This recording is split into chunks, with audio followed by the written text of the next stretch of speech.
and gentlemen, we've gone a little over, and the last session went over a few minutes as well. We'll have time for one, maybe two, probably not two, one question. And the first question here at the, we'll have two questions. The first question at the microphone. The Larry Summers question. What's up with tricks in science?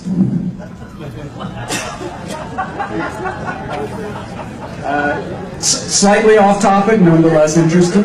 Yeah. It's science education. Yeah, right. Does anyone want to field maybe if there are genetic differences between men and women that explain why more men are in science? Anyone want to touch that? I've never been female. But I have been black my whole life. And so let me perhaps offer some insight from that perspective, because there are many similar social issues related to access to equal opportunity that we find in the black community as well as the community of women in a male-dominated, white male-dominated society. And I'll be brief because I want to try to get more questions. When I look at, throughout my life, I've known that I wanted to do astrophysics since I was 9 years old, a first visit to the Hayden Planetarium. I was a little younger than Victor at the time. I was, although he did it before I did. And so I got to see how the world around me reacted to my expression of these ambitions. And all I can say is the fact that I wanted to be a scientist and astrophysicist was hands down the path of most resistance through the forces of nature, forces of society.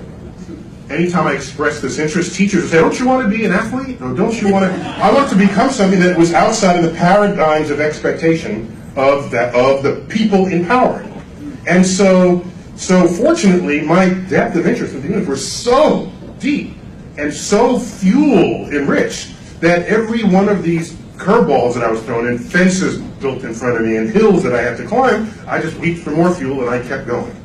Now here I am, I think, one of the most visible scientists in the land, and I want to look behind me and say, well, where are the others who might have been this?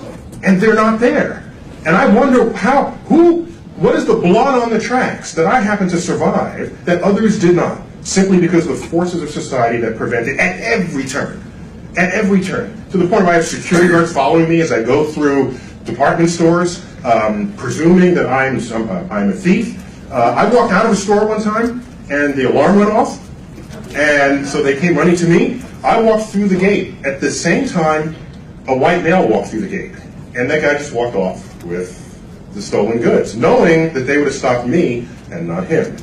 That's an interesting sort of the exploitation of this, what a scam that was. I think people should do that more often, all right? I'm going shopping with you.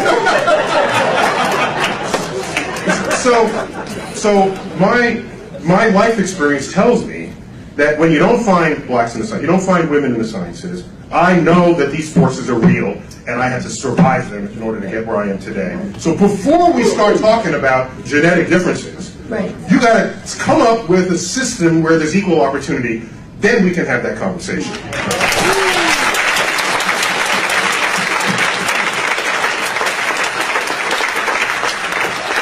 And we'll have another question and please direct it to one of the panelists. Well, this really isn't a question. I just want to let everybody know. My name's Emily Kingsley, and for the last 38 years,